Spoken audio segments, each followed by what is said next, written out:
Then മൂന്നാമത്തെ ടൈപ്പാണ് gestation അല്ലെങ്കിൽ ജസ്റ്റേഷൻ. ഞാൻ പണ്ടേ ഗസ്റ്റേഷൻ എന്ന് പറഞ്ഞ് ശീലിച്ച് വേണ്ട കേട്ടോ.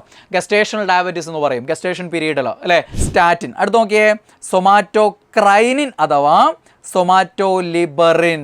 ഇതിൻ്റെ പേര് തന്നെ ശരിക്കും എന്തുണ്ട്? ഉത്തരമുണ്ട്. രക്തത്തിൽ അധികമുള്ള കാൽസ്യത്തെ അസ്ഥികളിൽ സംഭരിക്കുന്നു എന്ന് വെച്ചാൽ രക്തത്തിലെ കാൽസ്യത്തിൻ്റെ അളവ് കുറയ്ക്കലല്ലേ പരിപാടി. അപ്പോൾ എവിടെ കൂടി? അസ്ഥികളിൽ കാൽസ്യത്തിൻ്റെ അളവ് കൂടും. അപ്പോൾ ഇവിടെ നിന്ന് അങ്ങോട്ടേക്ക് കൊണ്ടുവിടുന്നുണ്ട്, അത് ഓർമ്മിക്കണം കേട്ടോ. അങ്ങനെ ചോദിച്ചു കഴിഞ്ഞാൽ അവിടെ കൂട്ടലാണ് ചെയ്യുന്നത്. യെസ്, അപ്പോൾ രക്തത്തിൽ അധികമുള്ള കാൽസ്യത്തെ അസ്ഥികളിൽ സംഭരിക്കാൻ സഹായിക്കുന്നതും ആരാണ്? ഹായ് ഫ്രണ്ട്സ്, അപ്പോൾ നമ്മൾ ഹോർമോണുകളെ കുറിച്ച് കഴിഞ്ഞ പ്രാവശ്യം കുറച്ച് കാര്യങ്ങൾ പഠിച്ചിട്ടുണ്ട്. അപ്പോൾ ഇത്തവണ ഇതിൻ്റെ രണ്ടാമത്തെ പാർട്ടാണ്. കൂടുതൽ കൺഫ്യൂസിങ് ഫാക്ട്സുകൾ നമ്മൾ പഠിക്കാൻ പോവുകയാണ്. അപ്പോൾ നിങ്ങൾക്കറിയാം, ഈ മുലപ്പാൽ ഉൽപ്പാദനമായിട്ട് ബന്ധപ്പെട്ട 3 ചോദ്യങ്ങളുണ്ട്. പക്ഷേ പലരെ സംബന്ധിച്ച് ഇത് ഒരൊറ്റ ചോദ്യമാണ്. കാരണം ഏത് ചോദിച്ചാലും ഉത്തരം ഏത് പറയും? ഈ പ്രൊലാക്റ്റും പറഞ്ഞേക്കും, അല്ല ചില ആളുകൾ ഈ ഓക്സിറ്റോസും പറഞ്ഞേക്കും. അപ്പോൾ ആ രീതിയിൽ ആണ് പലരും ഉത്തരം ചെയ്യാറ്. അപ്പോൾ ഇവിടെ ശ്രദ്ധിക്കേണ്ട 3 പോയിന്റുകളുണ്ട്. എന്തൊക്കെയാണ്? ഒന്നാമത് നോക്കിയാൽ നിങ്ങൾ, മുലപ്പാൽ ഉൽപ്പാദനത്തിന് സഹായിക്കുന്ന ഹോർമോൺ ഏതാണെന്ന് ചോദിച്ചു കഴിഞ്ഞാൽ ഏതാണ്? പ്രോലാക്റ്റിൻ ആണ്. ഏതാണ്? പ്രോലാക്റ്റിൻ. ലാക്ടോ, പാലുമായി ബന്ധപ്പെട്ടതല്ലേ, ലാക്ടോ. ഓക്കെ, അപ്പോൾ പ്രോലാക്റ്റിൻ. ഓക്കെ, മുലപ്പാൽ ഉൽപ്പാദനത്തിന് സഹായിക്കുന്ന ഹോർമോണാണ്. ദെൻ മുലപ്പാൽ പുറത്തു വരാൻ സഹായിക്കുന്നത് അല്ലെങ്കിൽ മുലപ്പാൽ ചുരത്താൻ സഹായിക്കുന്ന ഹോർമോൺ ഏത് എന്ന് ചോദിച്ചു കഴിഞ്ഞാൽ ഓക്സിറ്റോസിൻ ആണ്. ഉത്തരം മാറി അല്ലേ. മുലപ്പാൽ ചുരത്താൻ സഹായിക്കുന്ന ആരാണ്? ഓക്സിറ്റോസിൻ ആണ്. ദെൻ മുലപ്പാൽ ഉൽപ്പാദനം നിർത്താൻ സഹായിക്കുന്ന ഹോർമോണാണ്. അത് സ്റ്റോപ്പ് ചെയ്യാൻ അല്ലെങ്കിൽ അത് റെഡ്യൂസ് ചെയ്യാൻ സഹായിക്കുന്ന ആളാണ് ആര്? ഡോപ്പമൈൻ. ഏതാണ്? ഡോപ്പമൈൻ. അപ്പോൾ ഈ 3 പേരെയും പ്രത്യേകം ഓർമ്മിച്ച് വെക്കുക. മുലപ്പാൽ ഉൽപ്പാദനത്തിന് സഹായിക്കുന്ന ഹോർമോൺ പ്രൊലാക്റ്റിൻ. ദെൻ മുലപ്പാൽ ചുരത്താൻ സഹായിക്കുന്നത് ഓക്സിറ്റോസിൻ. ദെൻ മുലപ്പാൽ ഉൽപ്പാദനം നിർത്താൻ സഹായിക്കുന്ന അല്ലെങ്കിൽ അതിൻ്റെ അളവ് കുറച്ച് കൊണ്ടുവരുന്നത് ആരാണ്? ഡോപ്പമൈൻ. അപ്പോൾ ആ 3 പോയിന്റുകൾ ഓർമ്മിച്ച് വെക്കുക. ദെൻ മറ്റൊരു കൺഫ്യൂസിങ് ഫാക്ടിലേക്ക് പോകാം നമുക്ക്. നിങ്ങൾ ഗോയിറ്റർ അഥവാ സിമ്പിൾ ഗോയിറ്റർ കേട്ടിട്ടുണ്ടാവും. ദെൻ എക്സോഫ്താൽമിക് ഗോയിറ്റർ കേട്ടിട്ടുണ്ടാവും. എന്താണ്? Exophthalmic goitre. ആ വാക്ക് തന്നെ ഉണ്ട്, എക്സോഫ്താൽമിക്. എക്സോ മീൻസ് പുറത്തേക്ക്. എക്സോ കേട്ടില്ലേ? എക്സോസ്ഫിയർ, അന്തരീക്ഷത്തിൻ്റെ ഏറ്റവും പുറത്തുള്ള പാളിയാണ്. ഏറ്റവും ഉയരത്തിലുള്ള ഏറ്റവും മുകളിലുള്ള പാളിയാണെന്ത്? എക്സോസ്ഫിയർ എന്ന് പറയുന്നത്. എക്സോ മീൻസ് പുറത്ത് എന്നുള്ളതാണ്. എക്സോക്രൈൻ ഗ്ലാൻഡ് കേട്ടിട്ടില്ലേ? ബഹിർസ്രാവി ഗ്രന്ഥി. അപ്പോൾ എക്സോ ഒഫ്താൽമോളജി, കണ്ണുമായി ബന്ധപ്പെട്ട പഠനമാണ്. അപ്പോൾ എക്സോഫ്താൽമിക് ഗോയിറ്റർ എന്ന് പറഞ്ഞാൽ എന്താ? എക്സോ പുറത്തേക്ക്, കണ്ണ്. ഒഫ്താൽമോളജി കണ്ണ്. അപ്പോൾ കണ്ണ് പുറത്തേക്ക് തള്ളുക. ഇതിൻ്റെ ലക്ഷണങ്ങളിൽ പ്രധാനപ്പെട്ടതാണെന്ത്? കണ്ണിങ്ങനെ വൾജ് ചെയ്ത് പുറത്തേക്ക് നിൽക്കും. ഓക്കെ, അതാണ് എക്സോഫ്താൽമിക് ഗോയിറ്റർ എന്ന് പറയുന്നത്. അപ്പോൾ എന്താണ് തമ്മിലുള്ള വ്യത്യാസം? സിമ്പിൾ ഗോയിറ്റർ അഥവാ നമ്മൾ ഗോയിറ്റർ എന്ന് മാത്രം പറയുന്നത് സിമ്പിൾ ഗോയിറ്റർ ആണ്. അത് പൊതുവെ ഏറ്റവും പ്രധാന കാരണം എന്ന് പറയുന്നത് അയഡിൻ്റെ കുറവാണ്. സിമ്പിൾ ഗോയിറ്റർ എന്ന് പറയുന്നത് പൊതുവെ എന്താണ്? തൈറോയ്ഡ് ഗ്രന്ഥിക്ക് ഉണ്ടാകുന്ന വീക്കത്തെയാണ് നമ്മൾ എന്ത് പറയുക? ഗോയിറ്റർ എന്ന് പറയുക. അതിനുള്ള ഏറ്റവും പ്രധാന കാരണം എന്ന് പറയുന്നത് അയഡിൻ്റെ കുറവാണ്, അയഡിൻ്റെ ഡെഫിഷ്യൻസിയാണ്. അയഡിൻ ഡെഫിഷ്യൻസിയാണ് ഇതിൻ്റെ ഏറ്റവും മെയിൻ ആയിട്ടുള്ള കാര്യം എന്ന് പറയുന്നത്. ദെൻ പിന്നെ കാരണമായി വരാവുന്ന വളരെ റയർ കേസുകളിൽ വരുന്നതാണ് സെലിനിയത്തിൻ്റെ അപര്യാപ്തത. കാരണം ഈ സെലിനിയം എന്തിനാവശ്യമാണ്? അയഡിൻ നിർമ്മാണം. നമ്മുടെ തൈറോയിഡ് ഹോർമോണുകളുണ്ടല്ലോ, ഈ തൈറോയിഡ് ഹോർമോണുകളുടെ ഒക്കെ ഉൽപ്പാദനത്തിന് ആവശ്യമായിട്ടുള്ള മൂലകമാണ് അയഡിൻ. അപ്പോൾ ഈ തൈറോയിഡ് ഹോർമോണുകളുടെ ഉൽപ്പാദനത്തിന് സഹായിക്കുമ്പോൾ അവിടെ അയഡിന് സഹായകരമായിട്ട് പ്രവർത്തിക്കുന്ന ആളാണ് ഈ സെലിനിയം. അതുകൊണ്ട് തന്നെ സെലിനിയത്തിൻ്റെ ഡെഫിഷ്യൻസിയും ഒരു പരിധിവരെ എന്തിനിടയാക്കാറുണ്ട്? സിമ്പിൾ ഗോയിറ്റർ അഥവാ തൈറോയിഡ് ഗ്രന്ഥിയുടെ വീക്കത്തിന് ഇടയാക്കാറുണ്ട് എന്നുള്ള ആ ഒരു പോയിന്റ് ഓർമ്മിച്ച് വെക്കുക. പിന്നെ സയനൈഡുകൾ, ചില സയനൈഡ് ബാധകൾ. സയനൈഡുകൾ എന്ന് പറയുമ്പോൾ നിങ്ങൾ സോഡിയം സയനൈഡും പൊട്ടാസ്യം സയനൈഡും നല്ല ചിന്തിക്കേണ്ടത്. അതൊക്കെ അപ്പടിക്കാലിയാവുന്ന പരിപാടിയാണ്. അതല്ല ഉദ്ദേശിക്കുന്നത് നമ്മൾ ഹൈഡ്രജൻ സയനൈഡ് പോലെയുള്ള സയനൈഡുകളില്ലേ, ഈ മരച്ചീനിയിലൊക്കെ അടങ്ങിയ സയനൈഡാണ് ഈ ഹൈഡ്രജൻ സയനൈഡ്. മരച്ചീനിയിൽ അടങ്ങിയ നേരിയ വിഷാംശം ഏതെന്ന് ചോദിച്ചു കഴിഞ്ഞാൽ ഏതാണ്? ഹൈഡ്രജൻ സയനൈഡാണ്. അപ്പോൾ ഇത്തരം മരച്ചീനി, കസാവ് പോലെയുള്ള സാധനങ്ങളുണ്ട്. അപ്പോൾ അവിടങ്ങളിലൊക്കെ ജീവിക്കുന്ന ആളുകൾക്ക് ഇങ്ങനെ ഈ രീതിയിൽ ഗോയിറ്റർ വരാറുണ്ട്. അതാണ് ഈ എന്തിൻ്റെ കാര്യം പറഞ്ഞിരിക്കുന്നത്? ഈ സയനൈഡുകളുടെ കാര്യം പറഞ്ഞിരിക്കുന്നത്, സയനൈഡ് വിഷബാധ. അപ്പം പൊതുവെ അയഡിൻ്റെ കുറവാണ്. പിന്നെ സെലിനിയത്തിൻ്റെ കുറവും ഇടയാക്കാറുണ്ട്. സയനൈഡ് വിഷബാധ കൊണ്ടും എന്ത് വരാറുണ്ട്? സിമ്പിൾ ഗോയിറ്റർ അഥവാ തൈറോയിഡ് ഗ്രന്ഥിക്ക് വീക്കം വരാറുണ്ട്. അപ്പോൾ അതാണ് സിമ്പിൾ ഗോയിറ്റർ അഥവാ ഗോയിറ്റർ എന്ന് മാത്രം പറയുന്നത്. Then exophthalmic goitre. എന്താണ്? എക്സോഫ്താൽമിക് ഗോയിറ്റർ പ്രധാനമായിട്ടും തൈറോക്സിൻ്റെ ഉൽപ്പാദനം കൂടുതലാവുമ്പോൾ ഉണ്ടാകുന്ന രോഗമാണെന്ത്? Exophthalmic goitre. തൈറോക്സിൻ അമിതമായിട്ട് ഉൽപ്പാദിപ്പിക്കപ്പെടുമ്പോൾ ഉണ്ടാകുന്നൊരവസ്ഥയാണെന്ത്? Exophthalmic goitre. Exophthalmic goitre. ഇത് കണ്ടുപിടിച്ച ആളെ പേര് റോബർട്ട് ഗ്രേവ് എന്നാണ്. ഈ രോഗത്തെക്കുറിച്ച് ആദ്യമായി വിശദീകരിച്ചതാരാണ്? റോബർട്ട് ഗ്രേവ് ആണ്. അതുകൊണ്ട് ഈ രോഗം എന്ത് പേരിൽ അറിയപ്പെടുന്നുണ്ട്? Graves disease. എന്താണ്? ഗ്രേവ്സ് രോഗം എന്നറിയപ്പെടുന്നത്. ഏതാണ്? എക്സോഫ്താൽമിക് ഗോയിറ്റർ ആണ്. ഗ്രേവ്സ് രോഗം എന്നറിയപ്പെടുന്ന ഏതാണ്? Exophthalmic goitre. അപ്പം സിമ്പിൾ ഗോയിറ്ററും എക്സോഫ്താൽമിക് ഗോയിറ്ററും ക്ലിയർ ആയി എന്ന് വിചാരിക്കുന്നു. ദെൻ അതേപോലെ തന്നെയാണ് ഡയബറ്റീസ് മെലിറ്റസ് ഉണ്ട്, ഡയബറ്റീസ് ഇൻസിപ്പിഡസ് ഉണ്ട്. ഡയബറ്റീസ് മെലിറ്റസ് എന്ന് പറഞ്ഞാൽ സാധാരണ പ്രമേഹമാണ്. ഡയബറ്റീസ് മെലിറ്റസ് എന്നാണ് അതിൻ്റെ ഫുൾ നെയിം. നമ്മൾ ഡയബറ്റീസ് മാത്രം അങ്ങ് പറയാറുണ്ടെന്നേ ഉള്ളൂ. പക്ഷേ എന്താണ് യഥാർത്ഥത്തിൽ ഡയബറ്റീസ് മെലിറ്റസ് ആണ് പ്രമേഹം. അത് ടൈപ്പ് 1 ഉണ്ട്, ടൈപ്പ് 1 ഡയബറ്റീസ് ഉണ്ട്, ടൈപ്പ് 2 ഡയബറ്റീസ് ഉണ്ട്, പിന്നെ ഗസ്റ്റേഷണൽ ഡയബറ്റീസ് ഉണ്ട്. ഓക്കെ, പ്രസവകാലത്ത് ഗർഭകാലത്ത് ഉണ്ടാവുന്ന രോഗമാണ്. ഗസ്റ്റേഷണൽ പീരീഡിൽ ഉണ്ടാവുന്നതാണെന്ത് മൂന്നാമത്തത്. അങ്ങനെ 3 ടൈപ്പ് എന്തുണ്ട് പ്രമേഹം അഥവാ ഡയബറ്റീസ് മെലിറ്റസ് ഉണ്ട്. അപ്പോൾ ഡയബറ്റീസ് മെലിറ്റസ് എന്ന് പറഞ്ഞാൽ സാധാരണ നമ്മൾ പറയുന്ന പ്രമേഹമാണ്. രക്തത്തിൽ ഗ്ലൂക്കോസിൻ്റെ അളവ് വർദ്ധിക്കുന്നത് കൊണ്ടുണ്ടാകുന്ന രോഗമാണെന്ത് ഡയബറ്റീസ് മെലിറ്റസ് എന്ന് പറയുന്നത്. രക്തത്തിൽ ഗ്ലൂക്കോസിൻ്റെ അളവ് വർദ്ധിപ്പിക്കുന്ന ആളാണ് ഗ്ലൂക്കഗോൺ അല്ലെ. ഗ്ലൂക്കഗോൺ എന്ത് ചെയ്യുന്നു? ഗ്ലൂക്കോസിൻ്റെ അളവ് വർദ്ധിപ്പിക്കുന്ന ഹോർമോണാണ്. ദെൻ ഗ്ലൂക്കോസിൻ്റെ അളവ് കുറയ്ക്കുന്ന ആളാണ് ആര്? ഇൻസുലിൻ. അപ്പോൾ ഇൻസുലിൻ്റെ കുറവായിരിക്കില്ലേ പ്രധാന കാരണം? ഇൻസുലിൻ കുറയുമ്പോൾ എന്ത് ചെയ്യും? രക്തത്തിൽ ഗ്ലൂക്കോസിൻ്റെ അളവും കൂടി അങ്ങ് പോകും. ഇൻസുലിനാണ് രക്തത്തിൽ ഗ്ലൂക്കോസിൻ്റെ അളവ് കുറയ്ക്കുന്ന ആൾ. അപ്പോൾ ഇൻസുലിൻ കുറഞ്ഞു പോകുമ്പോൾ എന്ത് ചെയ്യും? ഗ്ലൂക്കോസിൻ്റെ അളവ് കൂടും. അതാണ് ഡയബറ്റീസ് മെലിറ്റസ് അഥവാ പ്രമേഹം എന്ന് പറയുന്നത്. ഇതിൽ ടൈപ്പ് 1 ഉണ്ട്, ടൈപ്പ് 2 ഉണ്ട്. എന്താ ടൈപ്പ് 1 ഡയബറ്റീസ് എന്ന് പറയുന്നത്? അവിടെ ആവശ്യത്തിന് ഇൻസുലിൻ ഉൽപ്പാദനം നടക്കാത്തതാണ് ഇതിൻ്റെ പ്രധാന കാരണം. നമ്മുടെ ശരീരത്തിൽ സ്വാഭാവികമായിട്ടും ഇൻസുലിൻ ഉൽപ്പാദനം നടക്കേണ്ടതാണ്. ആ സ്വാഭാവികമായിട്ടുണ്ടാകുന്ന ഇൻസുലിൻ ഉൽപ്പാദനത്തിൻ്റെ അളവ് കുറയുന്നത് കൊണ്ടുണ്ടാകുന്ന രോഗമാണ് എന്ത്? ടൈപ്പ് 1 ഡയബറ്റീസ് എന്ന് പറയുന്നത്.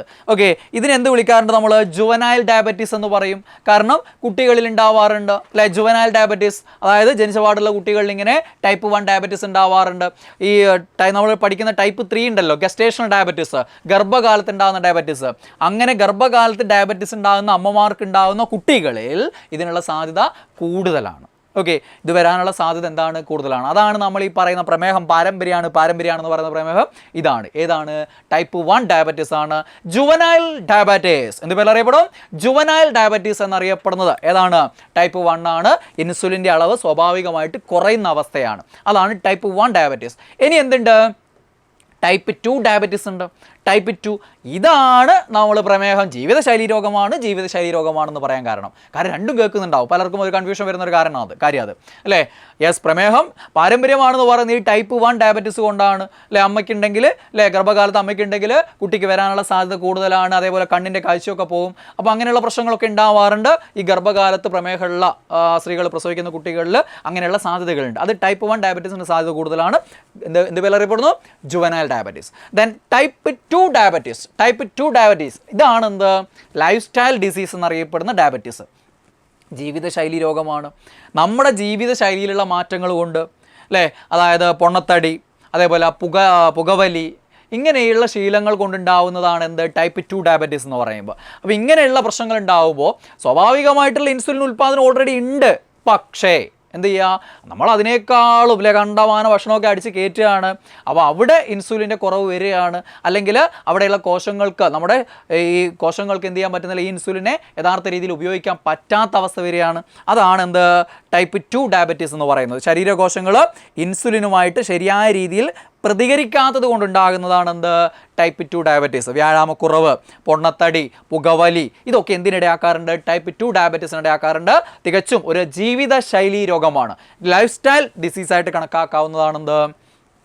Type 2 diabetes. ദെൻ മൂന്നാമത്തെ ടൈപ്പാണ് ഗസ്റ്റേഷൻ അല്ലെങ്കിൽ ജസ്റ്റേഷണൽ. ഞാൻ പണ്ടേ ഗസ്റ്റേഷൻ എന്ന് പറഞ്ഞ് ശീലിച്ചു വേണ്ട കേട്ടോ.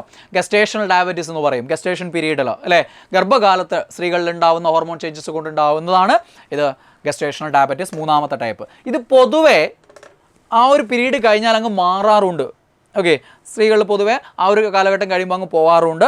ചില ആളുകളിൽ നിലനിൽക്കും എന്നുള്ളതേ ഉള്ളൂ. അപ്പം ഈ 3 ടൈപ്പ് ഡയബറ്റീസ് മെലിറ്റസിൽ വരുന്നതാണ്. ദെൻ രണ്ടാമത്തത് എന്താ? ഡയബറ്റീസ് ഇൻസിപ്പിഡസ് ആണ്. Diabetes insipidus. മറ്റതെന്താ? Diabetes mellitus. ഇതെന്താണ്? Diabetes insipidus. ഡയബറ്റീസ് മെലിറ്റസ് എന്ന് പറഞ്ഞാൽ മധുരമുള്ള മൂത്രം എന്നൊക്കെയാണ് അർത്ഥം. ഓക്കെ, അതായത് പ്രമേഹ രോഗികളുടെ മൂത്രത്തിന് എന്തുണ്ടാവും? മധുരം ഉണ്ടാവും. കാരണം എന്താ? യെസ്, ഷുഗർ ഇങ്ങനെ പോവുകയാണ്. ഡയബറ്റീസ് ഇൻസിപ്പിഡസ് എന്ന് പറഞ്ഞാൽ മധുരം ഇല്ലാത്തത്, അത്രയേ വ്യത്യാസമുള്ളൂ. അപ്പം ഡയബറ്റീസ് ഇൻസിപ്പിഡസ് എന്ന് പറഞ്ഞാൽ എന്താ? ADH കേട്ടില്ലേ നിങ്ങൾ? ADH അതിന് മറ്റൊരു പേരാണ് വാസോപ്രസിൻ. ADH അഥവാ വാസോപ്രസിൻ, ആൻറ്റി ഡൈയൂറട്ടിക് ഹോർമോൺ. ഡൈയൂറട്ടിക്സ് എന്ന് പറഞ്ഞാൽ മൂത്രത്തിൻ്റെ അളവ് കൂട്ടുന്ന പദാർത്ഥങ്ങളാണ്. ആൻറ്റി ഡൈയൂറട്ടിക്സ് എന്ന് പറഞ്ഞാൽ മൂത്രത്തിൻ്റെ അളവ് കുറയ്ക്കുന്ന പദാർത്ഥങ്ങളാണ്. അപ്പോൾ ആൻറ്റി ഡൈയൂറട്ടിക് ഹോർമോൺ എന്ന് പറഞ്ഞാൽ മൂത്രത്തിൻ്റെ അളവ് കുറയ്ക്കാൻ സഹായിക്കുന്ന ഹോർമോണാണ്. അതിൻ്റെ മറ്റൊരു പേരാണ് വാസോപ്രസിൻ. എന്താണ്? വാസോപ്രസിൻ എന്ന് പറയും. ADH അഥവാ വാസോപ്രസിൻ. അപ്പോൾ ഈ ADHൻ്റെ കുറവ് കൊണ്ട് എന്താണോ സംഭവിക്കുക? മൂത്രത്തിൻ്റെ അളവ് കുറയ്ക്കുന്നയാളല്ലേ ADH.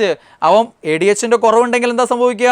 മൂത്രത്തിൻ്റെ അളവ് ക്രമാതീതമായിട്ട് വർദ്ധിക്കും. അപ്പോൾ സാധാരണയിൽ കവിഞ്ഞ് കൂടുതലായിട്ട് മൂത്രം പുറത്തു പോകുന്ന അവസ്ഥ, അതാണ് എന്ത്?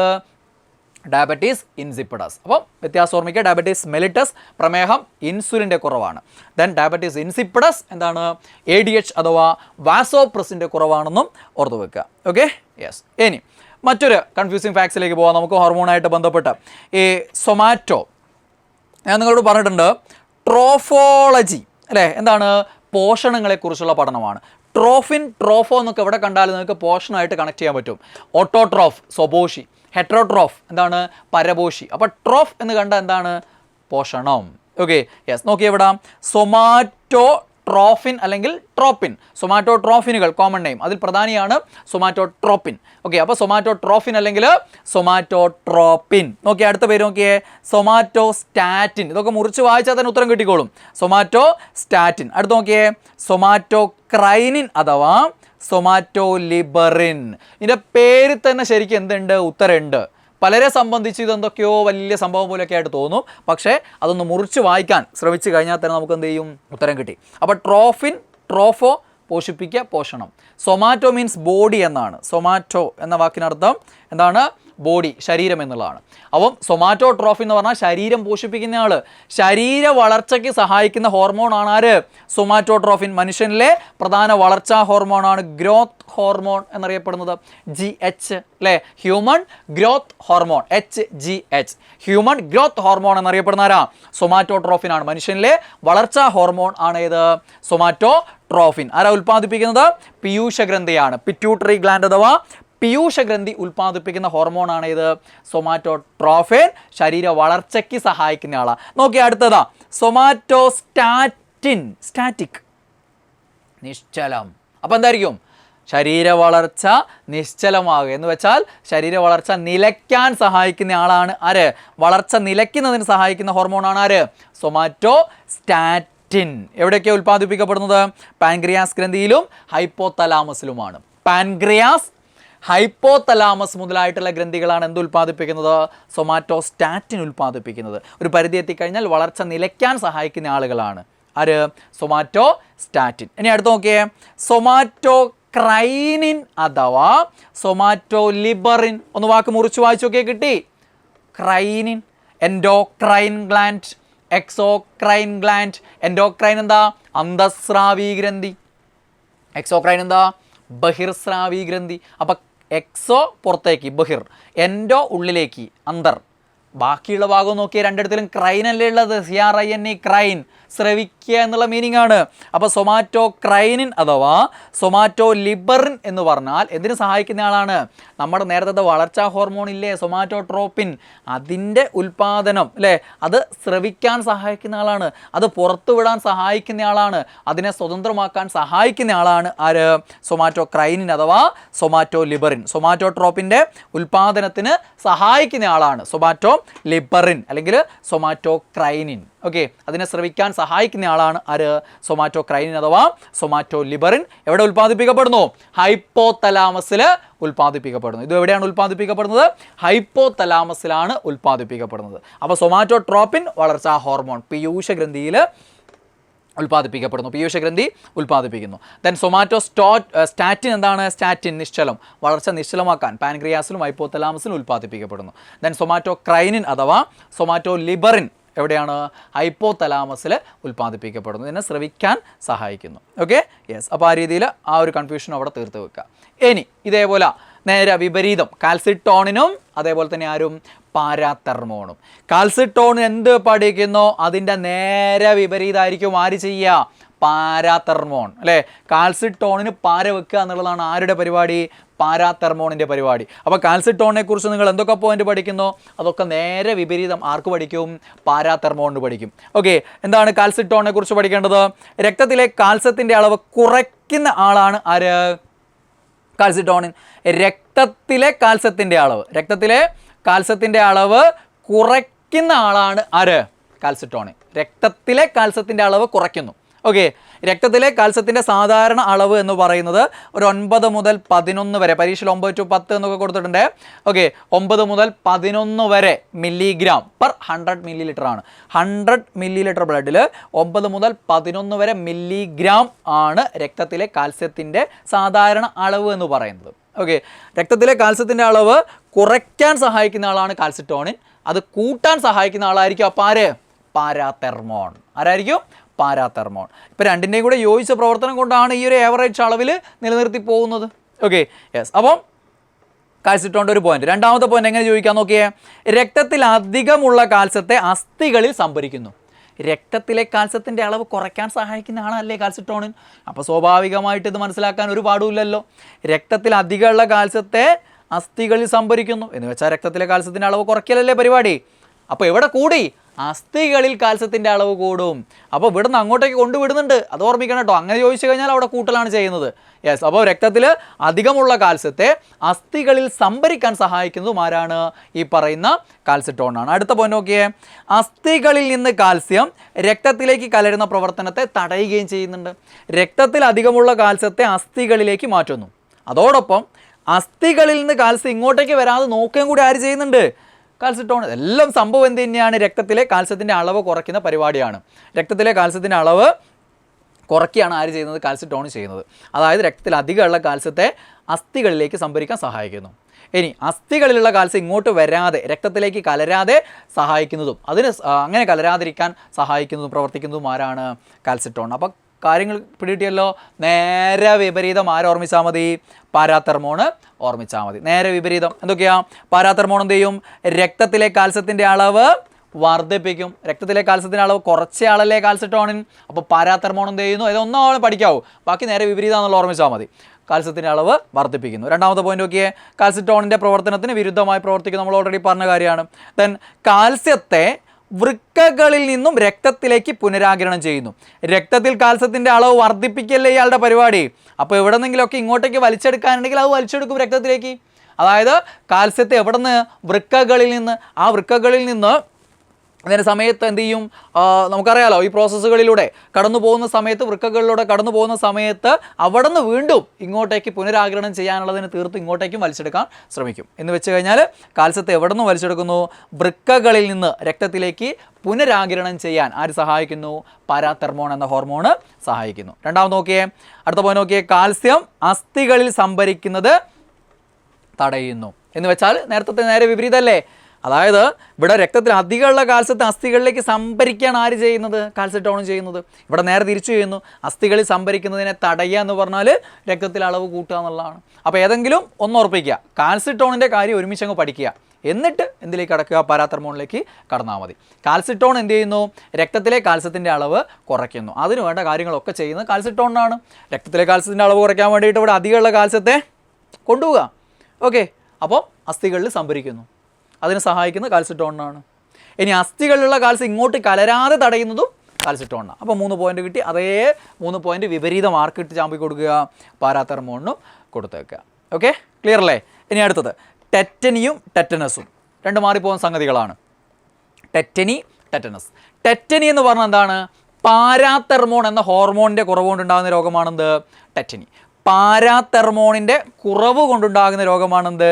ടെറ്റനി. പാരാതെർമോൺ എന്ന ഹോർമോണിൻ്റെ കുറവ് കൊണ്ടുണ്ടാകുന്ന രോഗമാണ് ടെറ്റനി. എന്തിനെയാണ് ബാധിക്കുക? പേശികളെയാണ് ബാധിക്കുക. ടെറ്റനി ബാധിക്കുക എന്തിനെയാണ്? പേശികളെയാണ്. അതേപോലെ ടെറ്റനസും ബാധിക്കുക എന്തിനെയാണ്? പേശികളെയും സന്ധികളെയും ഒക്കെ തന്നെയാണ് എന്തും ബാധിക്കുന്നത്? ടെറ്റനസ് ബാധിക്കുന്നത്. പക്ഷേ ടെറ്റനസ് ഒരു അപര്യാപ്തത രോഗമല്ല. പാരാതെർമോണിൻ്റെ അപര്യാപ്തത രോഗമാണ് ടെറ്റനി എങ്കിൽ ടെറ്റനസ് എന്ന് പറയുന്നത് ഒരു ബാക്ടീരിയൽ ഡിസീസാണ്. ബാക്ടീരിയ ഉണ്ടാക്കുന്ന രോഗമാണ് ഏത്? ടെറ്റനസ്. ക്ലോസ്ട്രീഡിയം ടെറ്റനി എന്നാണ് അതിൻ്റെ പേര്. എന്താണ്? Clostridium tetany. ബാക്ടീരിയയുടെ പേരെന്താ? Clostridium tetany. ക്ലോസ്ട്രീഡിയം ടെറ്റനി എന്ന ബാക്ടീരിയ ഉണ്ടാക്കുന്ന രോഗമാണ് ടെറ്റനസ് എന്ന് പറയുന്നത്. ദെൻ ടെറ്റനി എന്ന് പറയുന്നത് പാരാതെർമോണിൻ്റെ കുറവ് കൊണ്ടുണ്ടാകുന്ന രോഗമാണ്. അപ്പോൾ രണ്ടും തമ്മിലുള്ള വ്യത്യാസം അതാണ്. പക്ഷേ ടെറ്റനി ആയാലും ടെറ്റനസ് ആയാലും രണ്ട് എന്തിനെ ബാധിക്കുന്നുണ്ട്? പേശികളെ ബാധിക്കുന്നുണ്ട് അല്ലേ? എന്നാൽ ടെറ്റനസ് പേശികളെയും സന്ധികളെയും ഒക്കെ ബാധിക്കുന്നുണ്ട്. അത് ക്ലോസ്ട്രീഡിയം ടെറ്റനി എന്ന ബാക്ടീരിയ ഉണ്ടാക്കുന്ന രോഗമാണ് ടെറ്റനസ്. ടെറ്റനസിനെതിരെയാണ് നമ്മൾ എന്തടിക്കുന്നത്? TT അടിക്കുന്നില്ലേ? Tetanus toxoid. TT എന്ന് കേട്ടിട്ടില്ലേ? TT ഒരു മുറിവുണ്ടായാൽ മുറിവിൽ ആ മുറിവുണ്ടാകുന്നത് ഈ തുരുമ്പൊക്കെ പിടിച്ച വസ്തുക്കൾ കൊണ്ടാണെങ്കിൽ നമ്മൾ TT അടിക്കും. കാരണം ഈ തുരുമ്പിലൂടെയൊക്കെയാണ് ഈ രോഗാണു നമ്മുടെ രക്തത്തിലേക്ക് എത്തുന്നത്. മുറിവിലൂടെ അല്ലെങ്കിൽ തുരുമ്പിലൂടെ എന്ന് പറയും. അതുകൊണ്ട് TT അടിക്കുന്നത് ഏത് രോഗത്തിനെതിരെയാണെന്ന് ചോദിച്ചു കഴിഞ്ഞാൽ ടെറ്റനസ് ബാധയ്ക്കെതിരെയാണ്. അതാണ് ടെറ്റനസ് ആണ്. ലോക്ജോ രോഗം എന്നറിയപ്പെടുന്നത് ടെറ്റനസ് ആണ്. ലോക്ജോ രോഗം അസ്ഥികളെയും സന്ധികളെയും ഒക്കെ ബാധിക്കും അല്ലേ? അതൊക്കെ അനക്കാൻ പറ്റാതെ ഇവിടെയുള്ള താടിയിലും അവിടെയുള്ള മസിൽസ് ഒക്കെ അനക്കാൻ പറ്റാതെ ആവും. അതുകൊണ്ട് ലോക്കായി പോകുന്ന പോലെ ലോക്കാവും. അതുകൊണ്ട് ലോക്ജോ രോഗം എന്നറിയപ്പെടുന്നതൊക്കെ ഏതാണ്? ടെറ്റനസ് ആണെന്ന് ഓർത്തു വെക്കുക. അപ്പോൾ ഇത്രയും കാര്യങ്ങൾ ഇന്നത്തെ ഒരു ക്ലാസ്സിൽ നമ്മൾ പഠിച്ചു. അടുത്ത ഒരു ക്ലാസ്സിൽ ബാക്കി ഭാഗങ്ങൾ പഠിക്കാം. ഓക്കെ, അപ്പോൾ അടുത്ത ക്ലാസ് കാണാം. ബൈ.